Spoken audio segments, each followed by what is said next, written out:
You're listening to Late Edition Beat Chronicles, a product of Lee Enterprises. I'm Chris Lay, the podcast operations manager here at Lee, and the host of the show. With Late Edition Beat Chronicles, we are presenting notable true crime stories, as reported by journalists for the dozens of various Lee Enterprises-owned publications around America. For this set of episodes, we'll be traveling to Wilber, Nebraska, where, in November of 2017, 24-year-old Sydney Loofe left work to go on a second date with a person she met on a dating app and never came home. The events that followed, centering on eventually convicted suspects Aubrey Trail and Bailey Boswell, were bizarre in the way that they unfolded both on social media and in the courtroom. What you're about to hear is the second episode in a 4-part series, so if you're new here, jump back to part 1, which is all about Sydney Loofe, and get up to speed. The articles that you'll hear have been lightly edited to avoid redundancies, etc., and they'll be read by Matt McGrath. We'll have links to those in the show notes, as well as contact info. After the articles, you'll hear an interview with Dave Bundy and Todd Henricks, the editor and city editor, respectively, at the Lincoln Journal-Star. Dave and Todd were on the editorial floor when every aspect of this story was breaking. It's a great conversation that touches on aspects of journalistic integrity, and we examine the push and pull of newsworthiness versus the platforming of bad faith actors. So please stick around to the end to listen to that. As always, if you appreciate what we're doing with this program, or any other true crime podcast for that matter, we encourage you to invest in local journalism and support whichever newspaper it is that serves your community. Our episode begins after this break. November 28th, 2017. 2 sought in disappearance of Sydney Loofe, Lincoln police say, by Riley Johnson for the Lincoln Journal-Star. Lincoln police are looking for 2 people in connection with the disappearance of 24-year-old Sydney Loofe. Police describe Aubrey Trail, 51 years of age, and Bailey M. Boswell, 23 years of age, as persons of interest in the investigation. Chief Jeff Blymeister declined to comment on how the 2 might be connected with Loofe's disappearance. Bailey Boswell and Aubrey Trail are 2 people that we need to speak with, and we believe they have additional information concerning Sydney's whereabouts, Blymeister told reporters Tuesday morning. Investigators working in Lincoln, Omaha, Wilber, and elsewhere in Nebraska have conducted interviews and followed the digital footprints Loofe left behind. Blymeister said investigators continue to analyze the cell phone activity, social media messages, and electronic transactions connected with the case. A police spokeswoman said Trail and Boswell recently lived in Wilber, but Blymeister said the 2 have ties to several other states. The department provided surveillance photos of the 2, apparently taken in the same place, but didn't say when or where the images were from. Court records show Trail reported a recent address of an apartment in Wilber. Last week, Saline County Attorney Ted Eichmann obtained an arrest warrant for Trail, accusing him of being a felon in possession of a firearm between September 1st and November 20th, 2017. The warrant includes a habitual criminal charge because Trail has previous felony convictions in Nebraska for forgery and issuing bad checks. Trail previously lived in Sioux Falls, South Dakota, and Falls City, Nebraska, court records show. Boswell reported in court records in 2016 that she lived in the Missouri towns of Trenton and Milan. Captain Jeff Bucher is leading the search for Loofe and working with the Saline County Sheriff's Department, Nebraska State Patrol, U.S. Marshals Service, and the FBI. Between Captain Bucher and Saline County Sheriff Alan Moore, Blymeister told reporters, I assure you we are making every effort to locate Sydney, and we will continue to do so until she is found. A friend and coworker said she hopes people continue sharing images of Loofe, Trail, and Boswell until they are found. Terry Gehrig said she knew immediately that something was wrong when she heard Loofe, her friend of 5 years and coworker at Menards, was a no-show. Sydney was known as a super polite, caring cashier with a very good heart, Gehrig said, adding, she's the kind of person the world needs more of. She and Loofe had just texted the day before when Loofe said she was going on a second date with a woman she knew as Audrey. Sydney didn't tell Gehrig much about their plans, but mentioned that this was her dream girl and that she was excited for the night's date. After Loofe was reported missing, Garrick was shown a photo of Boswell, who she now believes to be Audrey. November 29th, 2017. Still looking. Investigators scour ponds, creeks, as search for Sydney Loofe continues. By Riley Johnson for the Lincoln Journal-Star. Investigators scoured ponds and creek beds in 2 counties Wednesday as their search for Sydney Loofe continued, capping a hectic day that began with a bizarre video post by 2 people described as persons of interest in the case. Police said they are still looking for Loofe, as well as Aubrey Trail and Bailey Boswell, who posted a video to Facebook denying their involvement. "Blows my mind," said Tom Cassidy, Lincoln's public safety director, asked how the video compares with what he's seen over 4 decades in law enforcement. "Closest analogy I can make would be the access reporters sometimes got to interview criminal suspects in the pre-1963 era. The FBI and Lincoln Police Chief Jeff Blymeister are expected to give an update on the case during a press conference Thursday morning at the Hall of Justice in Lincoln. Volunteer firefighters drained a pond near their apartment and Wilber Clatonia Public Schools, wading through the water with shovels as a skid loader moved dirt from the banks. Their efforts continued into the night. Crews also checked nearby creeks and other areas in Saline and Gage counties. Police said they have received an overwhelming number of tips from across the country via social media and phone calls. Sands, the police spokeswoman, said she had to assign an intern to help sort through them. Sands wouldn't say whether police believe Trail and Boswell remain in Nebraska. Surveillance footage of the 2, shared by Lincoln Police, appeared to show them at a casino.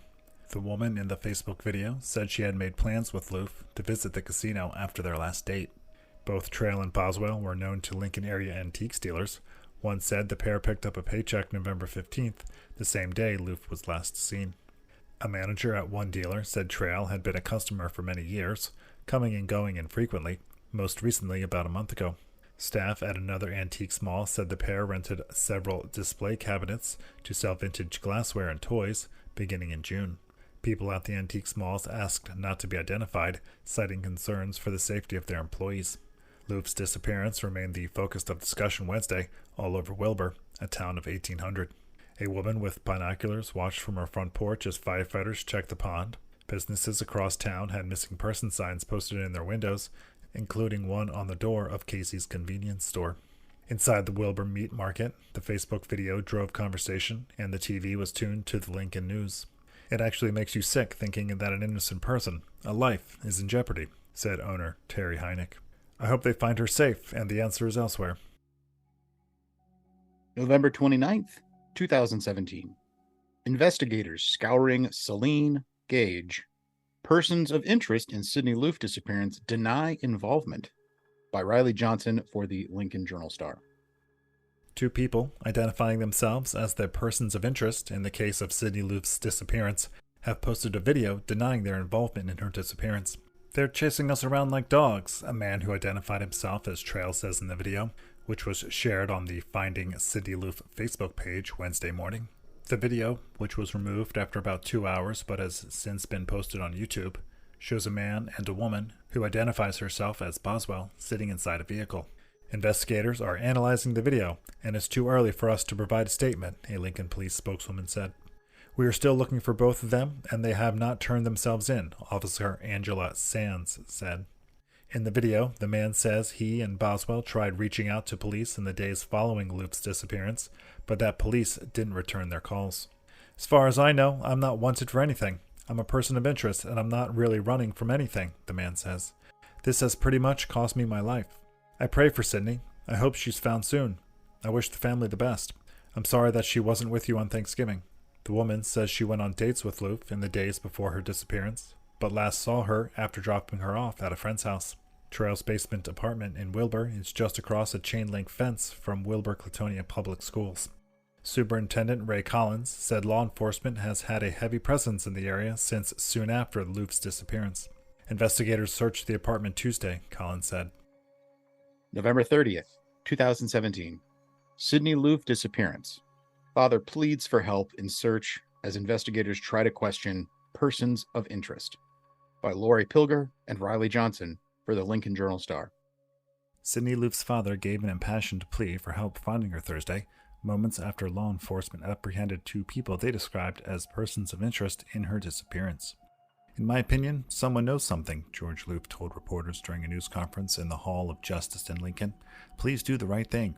Lincoln Police Chief Jeff Blymeister answered quickly when asked if there is still hope she could be found alive. "Yes," the chief said, "absolutely." Persons of interest, Aubrey Trail and Bailey Boswell, were being held without bond early Friday at the Taney County Jail in Forsyth, Missouri, about 5 miles northeast of Branson, according to online jail records. Randy Thies, special agent in charge of the FBI field office in Omaha, said the FBI is still seeking information from the public on Loofe's whereabouts and the investigation, describing the search as a very fluid situation. Trail and Boswell were arrested on warrants unrelated to Loofe's disappearance, Blymeister said. Jail records indicated both were booked on federal holds. The two did not turn themselves into law enforcement, the chief told the Journal-Star on Thursday, despite Trail saying in a video posted on social media overnight that he and Boswell had pretty much decided to come forward. Blymeister declined to say whether the videos helped law enforcement track down the pair. He said investigators had received written correspondence that they believe was authored by Boswell, and that they are analyzing it and comparing it with other statements she made over the phone to a Lincoln investigator. Investigators from Lincoln, the Saline County Sheriff's Office, and the FBI arrived at Trail and Boswell's location around 2 p.m. Thursday, hoping to learn whether the two could provide additional information to aid in the search for Loofe, Blymeister said. There was no word late Thursday as to whether they were cooperating. Investigators were also evaluating digital information they continue to receive from telecommunication providers. They intend to use that information, along with whatever can be gleaned from interviews with Trail and Boswell, to direct future search efforts. The primary focus is on finding Sydney, the chief said. In Neely, where George Loofe is a high school principal and his wife Susie is a resource teacher, community members rallied around the family, selling buttons and planning to wear green at the Neely, Oakdale, and Ewing basketball game Thursday night to raise awareness about the case. Blymeister said local and federal law enforcement have been working diligently to find Sydney Loofe since her mom reported her missing November 16th after she missed work at Menards in North Lincoln. Police have said Loofe was last seen in Wilber the night of November 15th. Searches in the Wilber and Clatonia areas this week did not turn up any new evidence that could lead to where Loofe might be, Blymeister said. He said a rumor that Loofe's cell phone was found buried in a yard near where Trail and Boswell live is not true. Police publicly identified Trail and Boswell as persons of interest in the case earlier this week. Since then, the pair have posted at least 3 videos on social media denying any role in Loofe's disappearance. In a 10-minute video posted overnight Wednesday, Trail dismissed several theories that circulated on social media after Trail, 51 years of age, and Boswell, 23 years of age, were named by police. "Not saying I'm a nice guy. I'm a crook. I'm a thief. Have been all my life, okay? But I'm not what you're trying to make me out to be," he said. Thursday, Boswell was being held on a misdemeanor warrant for missing a court date last year in Lincoln, where she was accused of possessing less than 1 ounce of marijuana and drug paraphernalia. And Trail was being held on a newly filed case in Saline County, where he's accused of being a habitual criminal and a felon in possession of a firearm. Prosecutors asked to file the affidavit for Trail's arrest warrant under seal due to the sensitive nature of these matters and the likelihood that individuals who are key witnesses or additional participants in this matter may flee the state of Nebraska if this matter is disclosed. Even now that investigators have located the pair, these said law enforcement officials are working any and all information about where Sydney Loofe could be. "We are all committed, and we are applying all of our resources to help bring Sydney home," he said. December 1st, 2017. Persons of interest in Sydney Loofe disappearance in custody in Nebraska, by Lori Pilger and Riley Johnson for the Lincoln Journal-Star. 2 people identified by law enforcement as persons of interest in Sydney Loofe's disappearance remained in custody Friday, now at a Saline County jail in their hometown of Wilber. A jail employee confirmed that Aubrey Trail, 51 years of age, and Bailey Boswell, 23 years of age, were both being held late Friday at the request of the U.S. Marshals Service. The 2 were transported from the Taney County Jail in Forsyth, Missouri, about 5 miles northeast of Branson, sometime Friday. Loofe, 24 years of age, remains missing. Federal and state court records list no new charges against Trail or Boswell, and police haven't publicly accused them of any crime related to Loofe's disappearance. Thursday, Loofe's father pleaded for the public's help during a news conference at the Hall of Justice in Lincoln. "In my opinion, someone knows something," George Loofe said. "Please do the right thing." He was joined by officials from the FBI, Lincoln Police Department, Saline County Sheriff's Office, and the Nebraska State Patrol. Lincoln Police Chief Jeff Bleimmeister responded quickly during the news conference when asked if there is still hope Loofe could be found alive. "Yes," the chief said, "absolutely." December 3rd, 2017. Search for Sydney Loofe highlights balance of transparency, strategy for law enforcement. By Riley Johnson for the Lincoln Journal-Star. Social media posts have opened a window into the search for Sydney Loofe in a way unlike any missing persons investigation authorities have worked in the past, said a former FBI special agent. Wason Dunn, who led the FBI's Omaha division from 2009 to 2012, said a Snapchat photo posted by Loofe before November 15th, the last day she was seen, gave a glimpse of her circumstances before her disappearance. Last week, 2 persons of interest identified in the case posted videos to Facebook denying involvement in Loofe's disappearance. A decade ago, such statements would have been made to friends or family or in a manifesto to the media. "Aspects of it are playing out in the public eye that you normally wouldn't be seeing," said Dunn, who worked for the FBI for 30 years. Now approaching its 3rd week, the search for Loofe has intensified. Investigators have searched a Wilber home where the 2 people of interest lived and where Loofe was last seen. Law enforcement scoured creek beds and other areas outside Wilber and Clatonia. And the FBI has set up a dedicated tip line to aid the federal and local task forces' search to find the 5'7" blonde, known as a polite, caring cashier at Menards in North Lincoln. Her case is one of more than 2,200 missing persons cases worked by Lincoln Police this year, an agency spokeswoman said. Though most are open and shut cases of runaways and those running from warrants, 2% are not found, former LPD investigator Sergeant Luke Wilk told the Journal-Star last year for a series on the city's missing persons. Law enforcement officials acknowledge these investigations can be a balancing act where they juggle aiding awareness about the person with protecting the integrity of their search. On social media, people curious about Loofe's case clamor for more details about the hours before her disappearance and what investigators have recovered in their search. But FBI officials and Lincoln Police Chief Jeff Bleimmeister said this week the primary mission driving their investigation is finding Loofe. "All of these other things are strategies to meet that end," Bleimmeister said in an interview. "If we are guarded in our release of information, it is being looked at through the lens of if this is released, will it help find Sydney?" Lincoln Police, the FBI, the U.S. Marshals Service, Nebraska State Patrol, and Saline County Sheriff's Office held a news conference last week to stress the need for continued awareness and diligence in the search for Loofe. The combined efforts appear to Dunn to show that the case is headed in the right direction, he said.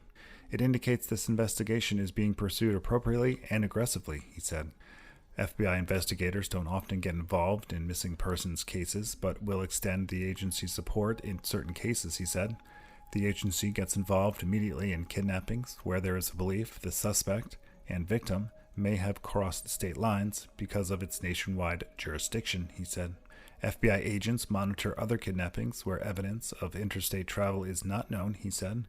For possible kidnapping cases involving children younger than 12, the agency launches an investigation automatically, he said.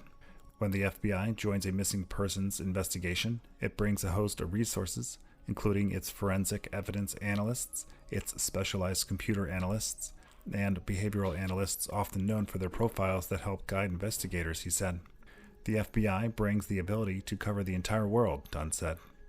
The agency joins or aids missing person investigations often enough that it's not unusual, he said. Unlike the drama seen in TV shows and movies, local and federal investigators work well together under their collaborative leaders, Dunn said. Special Agent Randy Thies, who now heads the FBI's Omaha division, said ongoing investigation precludes investigators from releasing many details on Loofe's case. But investigators ask for the public's patience as they continue their search, Thies said. "We stand shoulder to shoulder with our law enforcement partners, and we're all committed, and we are all applying all of our resources to help bring Sydney home," Thies told reporters Thursday. December 5th, 2017. From the start, Loofe investigators looked for electronic breadcrumbs. By Lori Pilger for the Lincoln Journal-Star. From the start of the search for Sydney Loofe, Lincoln police turned to the 24-year-old's cell phone, hoping it would send them the electronic breadcrumbs they needed to find her, the so-called digital footprint. At news conferences, Lincoln Police Chief Jeff Blymeister used the term to describe the work investigators were doing, first to try to find Loofe, then two persons of interest in her disappearance. The police chief referenced cell phones, social media, and debit or credit cards November 28th. Those are all different avenues we are looking at and should be looking at in order to identify where Sydney was, where Bailey Boswell and Aubrey Trail may be. Blymeister called it a valuable component of the investigation. Last Thursday, he said it led to Boswell's and Trail's arrests. Tuesday, he said it led to finding Loofe's remains in Clay County. Larry Barksdale, a former Lincoln police investigator who retired in 2012 with more than 40 years' experience, said Tuesday the same way shipping companies can track online purchases and trucking firms can keep tabs on semi-trailers, so too do law enforcement use digital information to help investigations. But for law enforcement to get the information, a judge has to review the process and approve warrants, said Barksdale, who now teaches forensic science at the University of Nebraska-Lincoln. He said a digital footprint includes cell phones. It also includes information from online apps such as Facebook, Twitter, and Snapchat, from credit card purchases or ATM visits, and from cameras along the state's highways, outside gas stations, or inside businesses, Barksdale said. Years ago, police used to get warrants for landline phone records to help them manually piece together dates and times and who called whom. He said digital evidence is like police years ago finding a fingerprint. Unless there's some other explanation how it got there, it can be an important link for investigators. But it still takes manpower to organize and digest what's important, Barksdale said. In the Loofe case, he said, videos posted by Trail and Boswell denying their involvement in her disappearance had to be a big help. Investigators finally had their faces and words to analyze. Barksdale said cases always come down to two things: physical evidence, including the digital evidence, and people talking. Usually it's not just one thing. It's a lot of little pieces that all start coming together. December 6th, 2017. This is not your typical case, Saline County Attorney says of investigation into Sydney Loofe's death, by Lori Pilger for the Lincoln Journal-Star.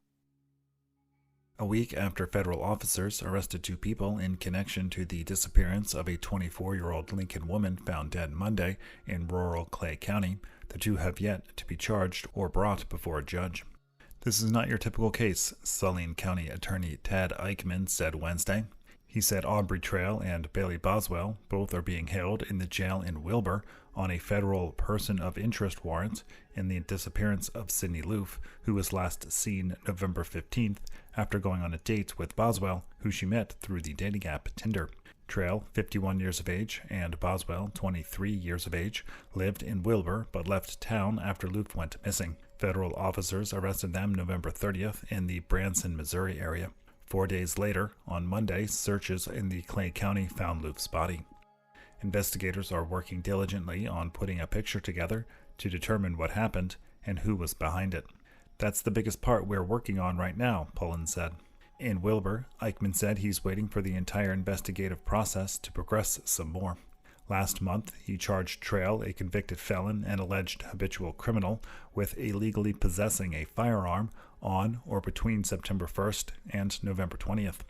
A judge sealed an affidavit in the case detailing the allegations, and Eichmann declined to give details, but a week after he filed the charge, Lincoln police publicly said they were looking for Trail and Boswell in connection with Loofe's disappearance. Eichmann said Wednesday there are a number of things about the case that don't fit the traditional model where a person is arrested, charged, and in front of a judge within 2 days. It was important for us to get Trail in custody, he said. Now, with additional developments, Eichmann said he's looking at the possibility of amending the complaint to add charges.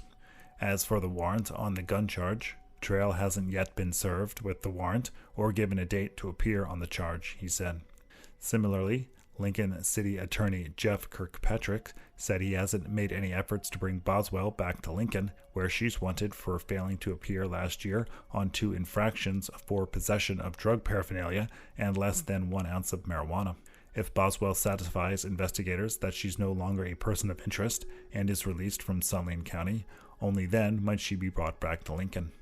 We wouldn't want to go down to Missouri ordinarily, Kirkpatrick said. Here, the federal warrant meant it didn't come down to a question of whether to extradite. Jan Sharp, a spokesman with the U.S. Attorney's Office for Nebraska, said in general, someone may be taken into federal custody on an arrest affidavit supported by probable cause or a warrant issued by a federal judge, or someone may be detained as a material witness with a judge's permission. Under each of these scenarios, the detained person has certain rights to include the right to a prompt presentment in court and the right to be represented by counsel. Of course, those rights, like all rights, can be knowingly waived by the person detained, Sharp said.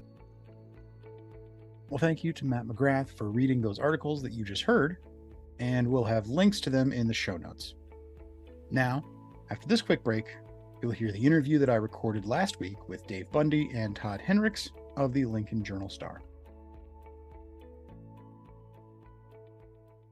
So, we can start with introductions. Dave Bundy, you are the editor. Editor at the Journal-Star, yeah. And we've got Todd Henricks. Correct, yes. And I'm the city editor. And both you guys had been involved for a while at the Journal before 2017 when all this happened. Yeah, both long-timers. So what was it like when news of this sort comes down? Because all it is really at first is a missing persons thing, and you don't really know if that's going to end up turning into anything or something like this, where it not only turned into something, but turned into a pretty big something and pretty quickly. How did you guys mobilize the process of covering that and handing out the coverage to reporters and all that? Todd, I think you probably ought to take the lead on these, because you were out sitting in the newsroom watching it go from a missing persons report to something much darker. Yeah, we hear about a lot of missing persons cases, and generally we get indications from various different angles, I guess you might say, that lead us to believe that something more is going on, or this is going to lead us to a different story. So in this case, fairly quickly, we got some indications in trying to contact family members, or hearing from family members who reached out to us, or friends who reached out to us, that led us to believe that something bad had happened here, and this wasn't just a case of somebody who had left town, perhaps on their own volition. So we were attempting to stay in contact with those friends, with those family members, with anyone we could, to try to find out exactly what was going on. The story took several interesting turns, as I'm sure is clear from anyone who's followed the story, that when the persons of interest were identified in terms of who the police were trying to contact to learn more about what had happened to Sydney, that's where the story sort of went to another kind of almost hard to fathom level, as we were trying to track the whereabouts of these persons of interest who were out there on social media telling in some ways the world that they weren't the persons of interest. And it certainly did make for some unusual discussions as to how we report on those things, how we follow up on those things, how we verify those things. So yeah, from the very early stages, it was not your typical story.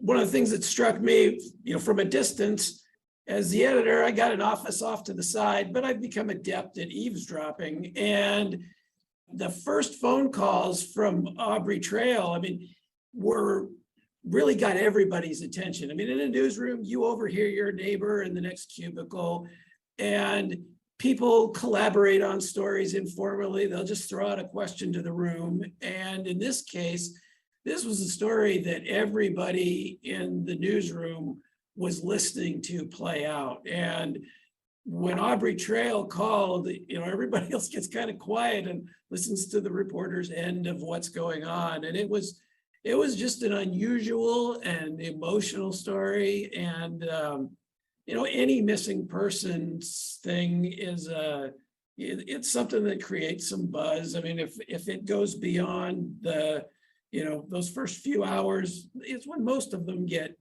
solved or resolved one way or another. And in this case, the tension built.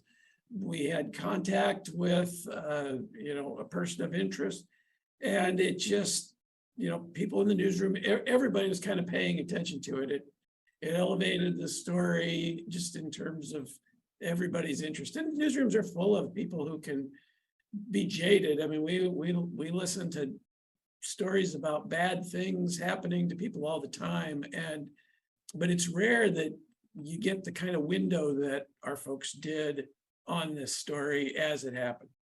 Do you remember how the Facebook post that Aubrey Trail and Bailey Boswell made was brought to your attention?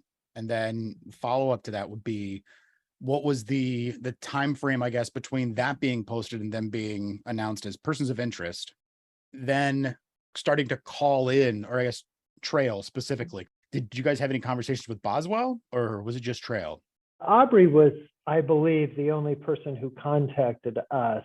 And I don't believe we had any direct contact with him prior to the arrest I believe they were taken in custody in Missouri and brought back to Nebraska on some really unrelated federal charges. I think it was like passing bad checks or some kind of... Yeah, related to his selling of antiques. Yeah. So we first started hearing from Aubrey when he was being held in the jail in Wilber, I believe, which is where he was being held on a federal warrant at that point. And so that's when we started hearing from him. And I don't believe that Bailey did not reach out to us. And obviously we made attempts to reach out to her, but I don't think she ever called us. Going back to those Facebook posts, I'm really trying to remember in my mind exactly how that all went down. It was such as you might imagine, one unbelievable thing after another. And we were made aware of some of those Facebook posts primarily in the same way we hear about a lot of things, which is somebody spies it out in the social media world and shares it before we've even had a chance to see it. But it was all happening very quickly. And as you said, there was at that time then a lot of questions about, okay, what's the authenticity? What do we do with this? Or what is this? What do we do with it? How do we verify it? All those questions immediately came up, and we were making a lot of decisions fairly rapidly related to those things because it had grown into a story of high interest, and these oddities of the story were only building the interest in the story. And I think there was a lot of concern on our part between, the reader's appetite for the story and the strangeness of it, and having respect for the family and the friends and the community. That was a pretty important part of the discussions because, as local journalists, I don't know if we've had any Wilber natives on the staff at the time, but it's still a small community in this area. And we were working with the police here in Lincoln. So we needed to tread very thoughtfully. Was the family involved? I mean, there's a lot of quotes from them, and after a certain point, it becomes less about the family and more about the trial and the criminals themselves, Trail and Boswell. are you still staying in contact with the family at that point? Or, I mean, that might be more of a question for the reporters as opposed to, the editors, but, were these things that were coming up in, meetings you were having and the interactions you were having with the reporters? In the very early stages, the local police department, as they do in some missing persons cases, they were having family members speak publicly in briefings for the media to try to get the word out that their daughter, in this case, it was Sydney's parents, and they were asking for the public's help to find their daughter or to get information about their daughter's whereabouts. And so the parents were largely only communicating through the official police channels.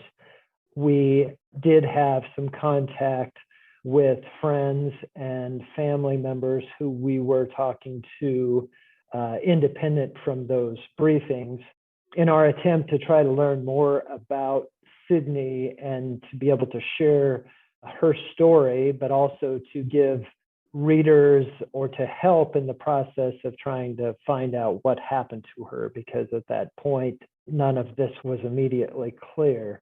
We did have some contacts with Sydney's parents throughout the process. They did not want to speak publicly once things got to the trial phase and withheld their comments until after the end of the trial. And we did speak with some of those friends and family throughout, and were able to, find out some more things and to tell more of the story of Sydney's life throughout that process. All stories like this kind of have an arc, and the family was very helpful in us coming to understand, to get to know Sydney.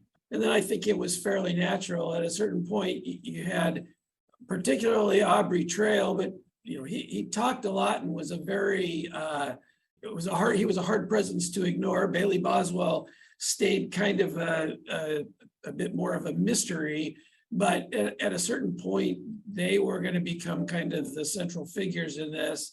And that's when I think the family rightfully decided to be quiet and let the system do its work. And, they opened up again at the conclusion of it, but they were very helpful in painting the picture of this person that we lost. So, I mean, you mentioned the calls that Aubrey Trail was making, both the ones that you would just call in, and then I know there were others where, reporters were talking directly to him in, scheduled interview type situations over the course of everything, as he was getting, plea deals and other things were dangled in front of him. And when he was trying to take all of the blame and, remove the death penalty from Bailey. What are the considerations that go into handling that kind of stuff? I mean, you've given me access to some of the audio of these recordings that I know that aspects of were reported on in the paper, but he's just such a profoundly untrustworthy narrator.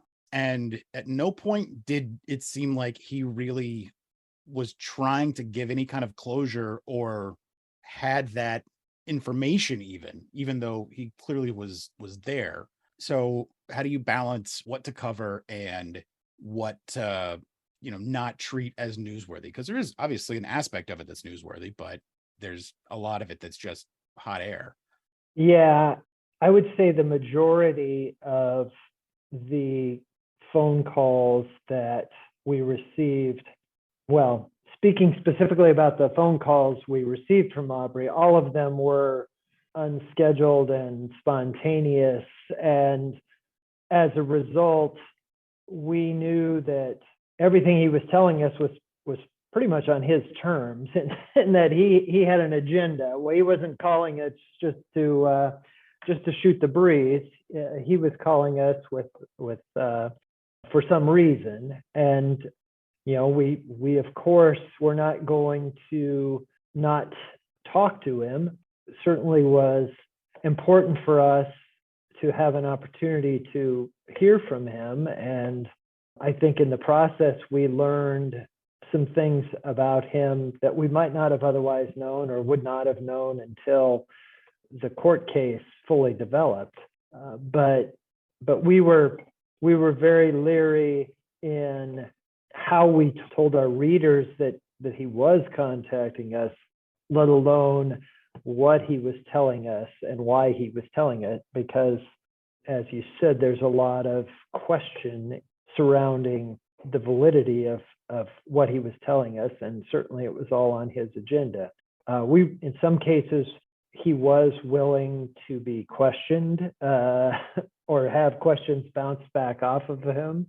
But again, we had to gauge what we were going to do with that information. And in a lot of cases, we held on to it as just information that we weren't going to share with readers right away.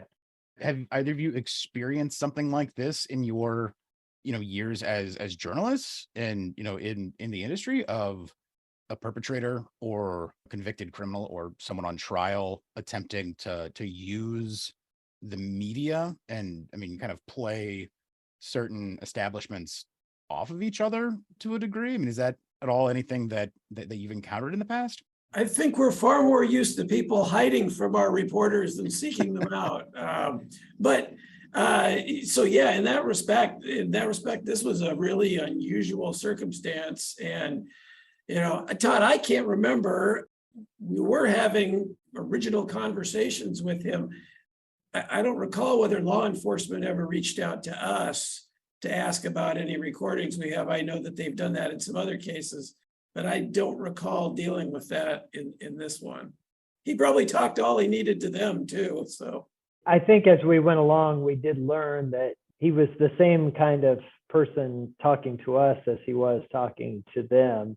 They certainly were interested to know if we had talked to him, but they did not, as I'm aware, ever ask us for details of what was said on those conversations. And as far as uniqueness goes, I certainly can't remember a case like that or a trial defendant like Aubrey Trail was, in which he was calculating in the ways that he wanted to communicate with us and share whatever details he wanted to share. Yeah, and it's just another layer of the bizarreness to a degree, where he clearly was trying to control some degree of the narrative, but didn't seem to really have any idea of what the narrative was that he was trying to control.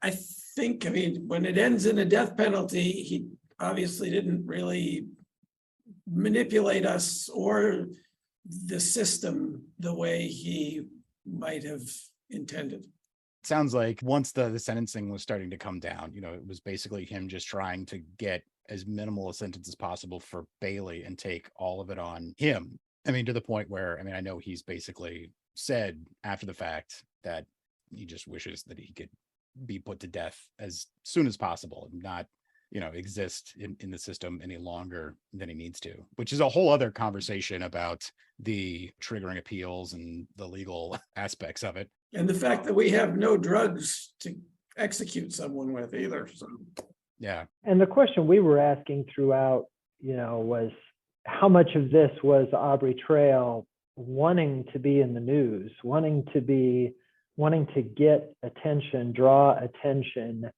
keep attention focused on him or something related to him, and what was the root of that? Was this just a person who was craving attention, or was there a true agenda behind what he was trying to get attention for? And those were hard things for us to deal with, and I believe there were times where we took some criticism for the attention that we were giving him, and so that was all happening while we were trying to be very mindful of that throughout the process. This was a case where our coverage was under a spotlight. We were trying to be sensitive, and putting out a news product, a website, a newspaper is an inexact science. And we spend a lot of time every day talking about how to do it in the most responsible and responsive way. And there were a lot of conversations, and yet we heard from plenty of people, this was too much. You're giving him a platform, and yet every word we wrote, people were interested in. At what point does it cross over into not being newsworthy and just being salacious? And it's a tough call. And like you said, I mean, it's a inexact science, but it's one that allows for retractions and, just talking about the complexities of it. I mean, in the end, Todd, I think we would probably say we didn't have any very serious missteps. I don't think that we jumped the gun with anything. Everything you do is open to some level of criticism, but I don't think we had anything that would qualify as a seriously credibility damaging error. We felt our way pretty carefully.